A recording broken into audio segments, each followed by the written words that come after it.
make this game. The deciding factor, Yeah, if you will. because I think bot lane's just gonna be crazy all game, especially once 6 happens. Yeah, it's definitely gonna be interesting to see, who really gets off the first blood here. We're almost to 6 minutes in the game. Looks like most of the lanes are pretty even, I believe, as we look down here. Yeah, everybody just about even. Mid 24 to Gallius 33. I mean, it's almost 10 CS, but still 10 CS at this point, so not a lot. And whoa, we might see the first kill here. Ignite going down, and Boskow is gonna barely live with this. Has about 73 health. That was close. But good dive in exchange from E5 because he's not even hurting at all after that exchange. And whoa! Might see first one here. Wishfun trying to run away. Team heal coming in, but Otter might be baited. Exhaust going down. Will he fall? Wishfun's going to flash in to get the kill. He will get the first blood, but he probably will fall in response. Kog'Maw staying all over him, so they will trade in bot. Lulu running away now, and she will shield herself up and be able to escape. But great little trade down there. Both teams, just trading straight up. But Perplexed Game actually picking up that first blood, and we still see the gold perfectly even. Oh wow. After all that, these teams playing really, really close together. Yeah, once 6 happens, I think this game's might fly out of control. We'll see. Yeah, especially I'm excited for the first dragon fight. If there is one, that's gonna be insane. I don't know if you've watched a lot of PG games, but all our throws, or not throws, but bad fights and everything, always a dragon. I think we might even just not even go for dragon once, unless Kabam getting caught out here. This is a great counter jungle, and he will die. That's gonna hurt him a lot. Yeah, that is. Not only stealing blue, but great timing. Great, recognizing that is part of their strategy and something they would want to go for. Actually, it's really heads-up play. A lot of teams. I think PG's gonna snowball this, and it's really gonna hurt them because Mim he's either gonna have to gank or farm. So. Yeah, I'm interested to see when the team fight happens. How the ults get layered, because there's so many possibilities in this. If one team picks the correct combination, they could come up big on top, and Lulu's especially a really strong pick though with her ult against their AoE comp. Because if they don't just insta kill, they don't really have a lot of DPS coming out of Amumu's trash. Oh yeah, definitely. Because especially that first heal too. Kog'Maw, yeah. I think Wukong Nocturne is just gonna destroy Kog'Maw. Yeah, I mean that is the plan. It looks like might be heading up right now.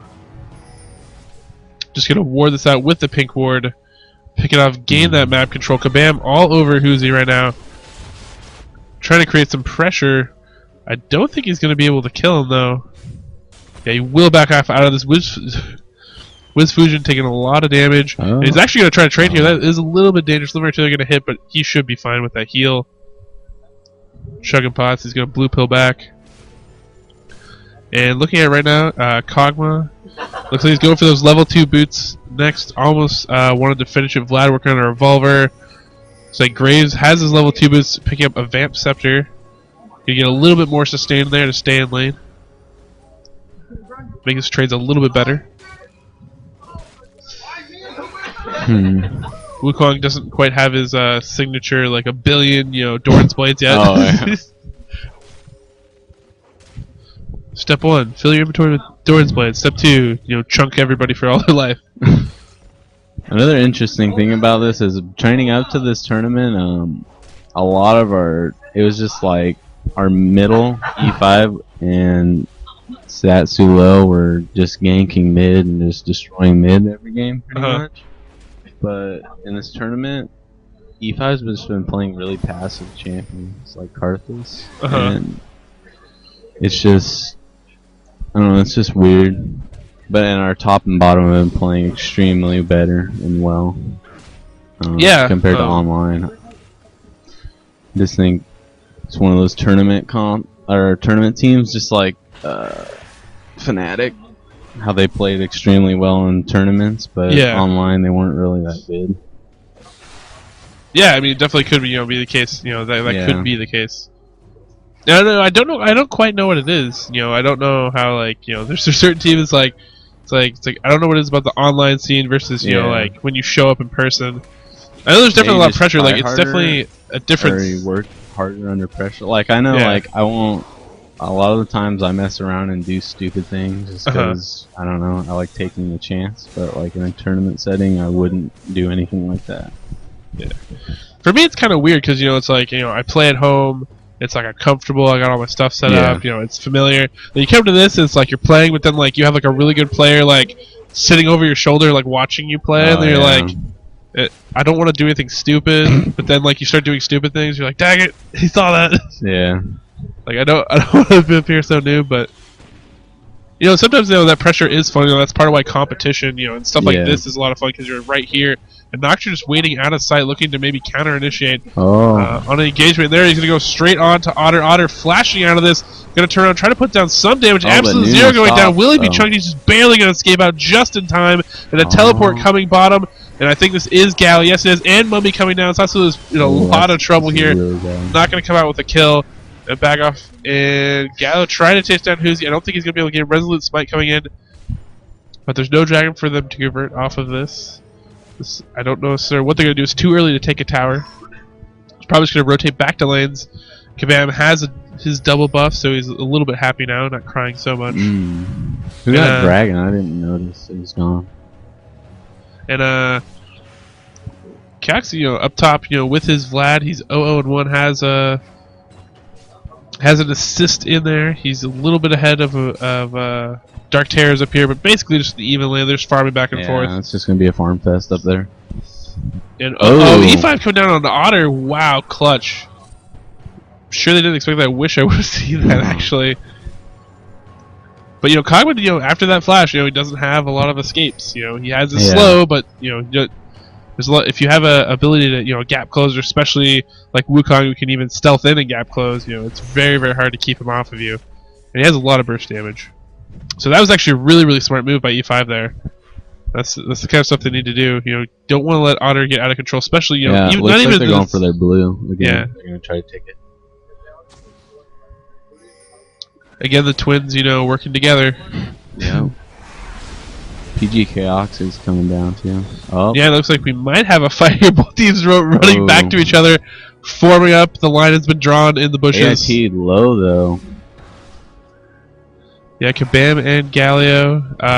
Galio does not have his ult, but Kabam does. And Dark Terrors has Slicing Maelstrom, just throwing a few shurikens to get him out of there. I think they might have secured this. I wonder if Senzu's actually going to try to Smite steal this over the end to steal it from Boss Cow. This might go down. It's going to be very, very close. No, he's just going to throw that over and not going to be able to steal it. Good job there, making sure. You know, there's a lot of times you can be lazy with those blue buffs, and I could easily Smite stolen by a sneaky jungle player.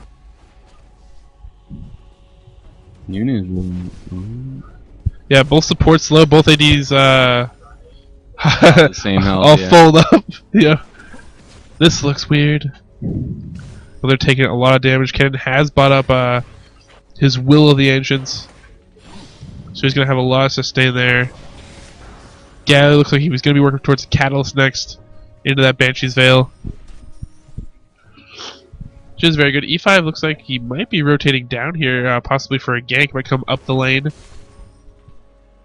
They are going to be pushed out. They do have a ward in their bush, so that would be the best move. I don't know if he's going to be able to get anything out of this. And he will sneak into the brush, but they will see us, and they're going to immediately back off, I'm sure. Just taking his time. And Nocturne's coming down too, so they want to go like the full meal deal here. Like they're not gonna sugarcoat this one. That's gonna come in and take what they want. In that bush. Yeah, it looks like they do know. E5 actually just gonna go back mid, warding it up. Nocturne's still waiting patiently. Looks like he's maybe just looking for a sign of aggression, and maybe he would go in. Gally looks like he's pushed up his wave, so now he's actually might rotate down. No, this is gonna clear out the race. Pretty sure Nocturne was looking to counter gank Amumu. Amumu was bottom jungle. I'm pretty sure they knew that, and Nocturne was just waiting to counter gank. Yeah, so you know, good map awareness, by him, just thinking out the game. It's not just going through the motions. actively. So, like, how do your team, like, how important, like, is communication for your team? Like, are you guys constantly talking? Yeah, or? we're constantly talking, and last night we got a lot of good communication stuff figured out. And so, like, like for other teams that are trying to get good, what did you figure out that maybe other teams could use to improve their communication? Pretty much you just call everything you see. I mean, even if it seems dumb. Face check. Who's actually going to be caught out by this Amumu. He's going to pop her ult to try to save her. Burst of health coming in. And there we go. We have a 3v3 now, but it was a 4v3. And I5 Bear is getting chunked down. Satsu's might have to back out of this. Gallia rotating down is going to get really, really dangerous if they decide to extend this chase. And they're actually just going to trade one body. So, good counter gank attempt, but we're just going to have one death come out of this. The support, unfortunately, the victim of all those ults. Yeah. And Team Command's actually going to try to rotate this into a dragon. Otter's sitting at the back of dragon. He does have a flash, so he can escape back over that wall. Not a lot of ults left, actually, for Team Perplexed. Yeah. Yeah, I mean, and that is the safe bet. A lot of times, teams feel like the dragon is the end-all, be-all, and it can give your team an advantage to snowball. But sometimes it's better to make sure it's don't even worry about it. Go to lane, farm, whatever. Yeah, we always think we need to force fights at dragon, but it really, I don't know. I think people almost have the same stigma. It's what's this dragons can give you all this gold and win game, and they know the number. It's like 2 kills, yeah. But I'd say it's if you go up and give up kills and they get that, that's when it really starts to hurt you in snowball. Where if you just stay in lane and farm, and you get a little bit of gold while they're off trying to kill a dragon. It kind of balances itself out. And if you lose dragon fights, that a lot of times that's where games can turn and give a team enough advantage to really snowball. Oh yeah, I think dragons should mainly be used, or maybe it was at first, as if you have just a superior comp, like if you had Ashken and Vlad, and you all both hit 6, or you both get Will the Ancients on the Vlad and Kennen, and you're just way stronger, and you have initiation, then you should try to force a dragon. And Dark Terror's just barely winning a fight up top here against Kioxic. Is that how you pronounce it? Yeah. Looks like just trading up there. Maybe he thought he had his ult, or a lot of times that can be the difference. It looks like he did think he had his ult. That definitely looks like what it probably was, and then just hit the button and realizes no, it's not here. And then it's that dough moment. Yeah, or he was just playing too aggressive because his ult was coming up. And then Kennen just killed him. And again, they're around this blue. They're constantly giving this pressure. This is actually really good because even if you don't take it, it's just that mental pressure on another team where you're they're always in our jungle. They're always on top of us. There's always a presence there. They're coming around. If we sleep on this for once, if we're not keeping this timer, we're gonna lose it. So we have to make sure we're there all the time. And that kind of pressure, it's really good in these environments. The mental game is very, very important. You want to try to test your opponents to see if you can make them slip up and make a mistake. And I like that play, actually. Bot lane looks like there's some action. Both teams just pushing each other. Yeah. Looks like Otter at 145 CS, Graves at 134, so not too bad.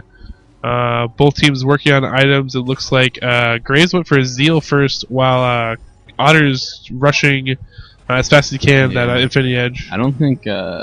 I really think Graves was a really bad pick for Perplexed Gaming. I think Wiz Fujin hasn't been playing it enough, and you can tell because he rushed attack speed on Graves. Yeah. That on a Kog'Maw or Vayne is really good. Yeah. Not on Graves. So. Yeah, who has that built-in quick draw and is going to get 50% right there off the bat. What's up? So yeah, that is kind of unfortunate. In those trades, he's kind of lose out, but we have a lot of members bottom already. Might just be E5 might just be coming down here to cover. Yeah. Nocturne's getting some experience here in mid. Nocturne, he's surprisingly actually good, kind of laning against certain characters because he does have that spell shield. Dark Terror's, he smells blood, literally, and he's just I have an advantage. I'm just gonna keep pressing this guy. I keep throwing my shurikens. Almost has heal, so he could bait this. If Dark Terror tries to dive here. I think the sustain from both these lanes, the range at which they can farm is just ridiculous. So they're basically just both like hanging back. They're like, yep, we're just gonna farm. What's up? 129 to 147. So Dark Terror's with an advantage up there, and he has that kill. But for the most part, it's not like completely out of hand. We don't see Dark Terror's like running away with it or anything like that. And Amumu coming in here might actually catch up Cecilia. He's gonna flash over the top, and he will be safe right there. Actually, spell shield the 2 just in case an ult came off. It would have stopped him. Don't think he needed a flash there, but because Amumu was so low on mana. I think he was. Yeah, I'm wrong actually. So never mind. It's all good. Yeah, he was low on mana. Yeah, Wu's Vision, definitely needs to be a little bit cautious here. As he comes down here, especially without his support. Won't have any backup for that. And Sula's gonna get the he's gonna get the blue buff there. It's gonna help him actually get his ult back and all that stuff. It's everything just to stay in lane because he is out of mana. And it's kind of funny because they've almost been rotating E5. Oh yeah. And instead, they've been rotating everybody else out. And apparently, ridiculous shenanigans are happening. I know Satsulo actually likes a lane Nocturne versus Galio. So. Yeah, he's a really good laner. Like he honestly is. I wouldn't be surprised if we don't see him, make an appearance at some point. Oh yeah. The only problem is he automatically pushes the lane. Yeah, with his passive. Yeah. And his Q. So that is his one fault. But otherwise, it's pretty funny actually. There's been a lot of times where I've been a jungler. I'm behind at levels and I come to a lane against like a Morgana or something. And I'm like, what are you gonna do to me? You can't dark bind to me because I can just shield it. And might have a trade actually come here. Can actually hang around here. Heal play is going down. Slicing Maelstrom's gonna come in. Team Heal comes in with the ignite though. It's too much. And Dark Terrors is gonna pick up another kill top. Just slightly misjudging that trade up there. Kabam wants a kill. Coming back in here. Otter's gonna follow us up. Who's he getting caught out here? Gonna pop her ult. And now it's a 3v2. Far past their turret. Otter just wants to run this down. Chunking players back and left. Fear comes in. Nocturne really trying to deal with Otter. I Fight Bears popping his ult. Not going to catch anybody out, but it's going to slow a little bit. Otter will catch that with his living artillery. And pops Wukong coming in with his ult, but it's not going to be enough. Dark Terrors actually just killed the turret top. They're going to pick up another kill on the Satsilo. And things looking really good right now for...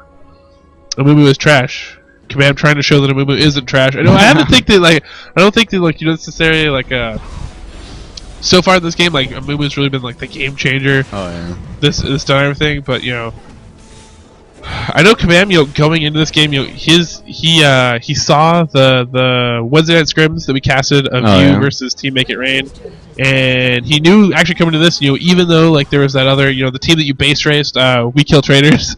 Yeah. Even the team you base raced, had some good players. He was like, I'm, actually most afraid of that team. I don't know, we might actually lose to that team. So, that's actually high praise because normally he's the type of person that's he'll dismiss people really quickly. No, that team's bad, or that player's bad, that player's trash. Most of the time, it's mostly the pro players that are overrated and stuff like that. It's not your average player, but. It does say something that he recognizes in your team that you guys have a lot of coordination and that you're actively he recognizes that you're a team versus a lot of the groups that come out here that they might just be friends or they're a team but they don't necessarily have some of them might not play together all the time so they don't have that coordination necessarily down. Yeah. Dark Terror's going in again. Hopefully thinking he's gonna get killed in a 1v1 that might happen, but in this case, 5-man. They wanted to make sure the Dark Terrors was not going to live. Completely outplaying Kennen there. Yeah, Kennen did not have a lot of choices there. It was dead or die. And he chose both. It's like Bosco's going to push up mid a little bit. And they might go for a second turn. I think they're actually going to get a second turn. I actually like this.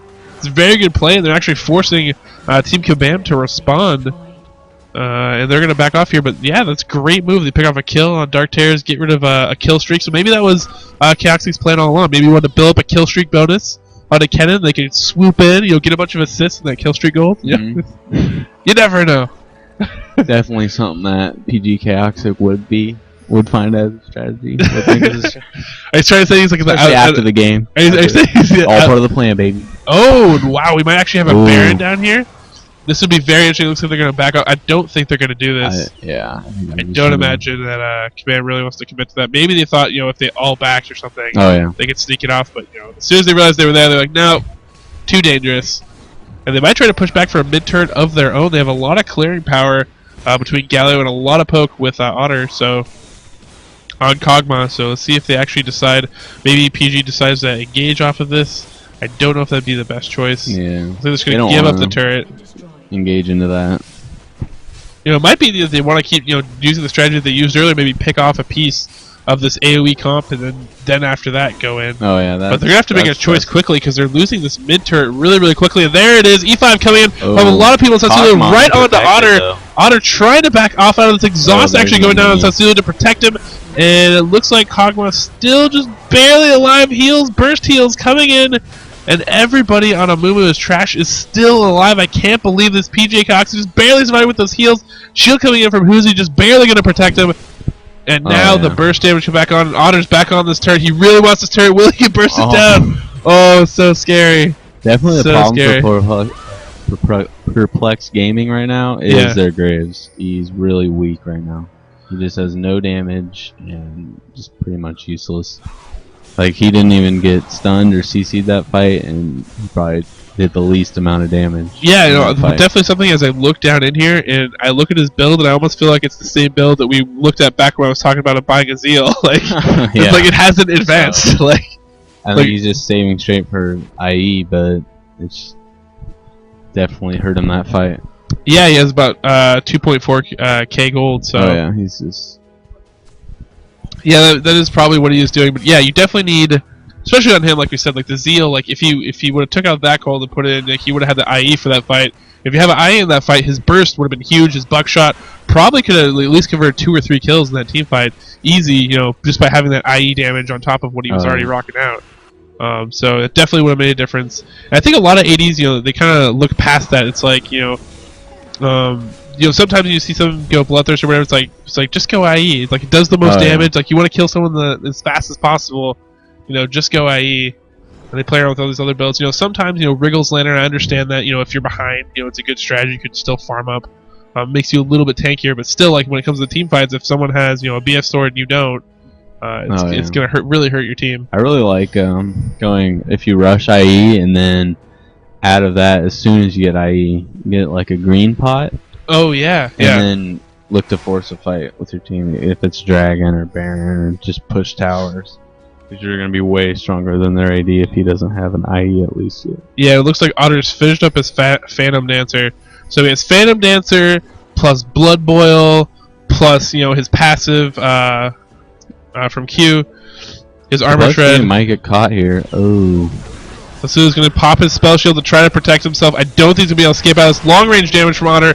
Gonna pick off a kill. Huzi still backed out of this. They are bunched up. They might. Oh wow! The entire team for Plus Gaming actually spread out here. E5 turning around here. Way too fed right now. I think that's gonna be game.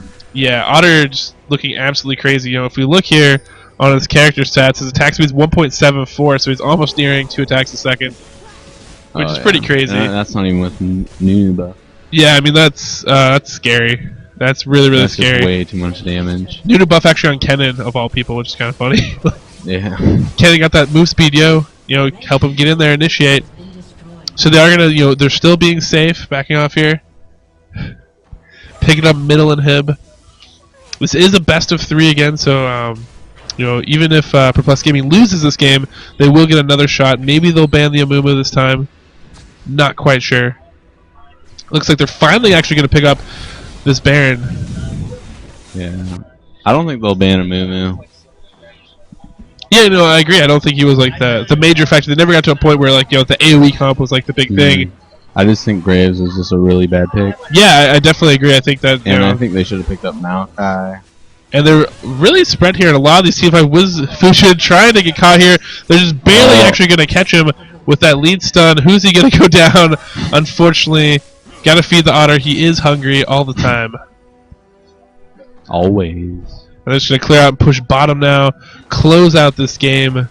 Perplexed Gaming on the ropes right now, down 10 kills and 10k.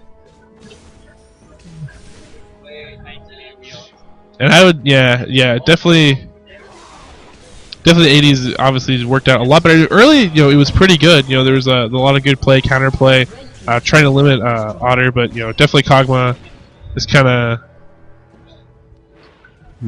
carried out this game as we go in here. Now we are pressing on this last turret. Will we see another engage? I don't know. I don't know if they can even. I don't even know if they can actually do anything. And there we go. Diving out of combat. Everybody on Otter. Can they get him? Fear is going to go off. He's going to come back in there. Will they get off enough damage? I don't know when it comes out. They will finally kill Otter. Otter will fall. Kayak's coming down. And there's the Lulu ultits on Zulu. Trying to get I-Fight Bears. I-Fight Bears will just barely survive. Woozy's trying to glitter lance to protect Wizfusion. He's diving under the turret. Getting a little bit of shield. No, he's not going to fall. Who's he getting dove? And they're nowhere safe. There's nowhere to run, and they're probably going to clear out this Nexus turret, I believe. GG's coming in. Well played, and we will have a game 2 between Perplexed Gaming and Amumu is trash. Yep. The game was going good for a while, but then really just that Graves build really hurt them really bad, I think. Yeah, and sometimes, at this level where you have 2 really good teams like that, that can't hold gold like that. Yeah, that's just no items for that long. I mean, well, maybe it's because you do have blue pill, but you don't have like an animal courier like you do in Dota. Yeah. And so it's like, if I had an animal courier, man, I would have had him buy and ran it to me. But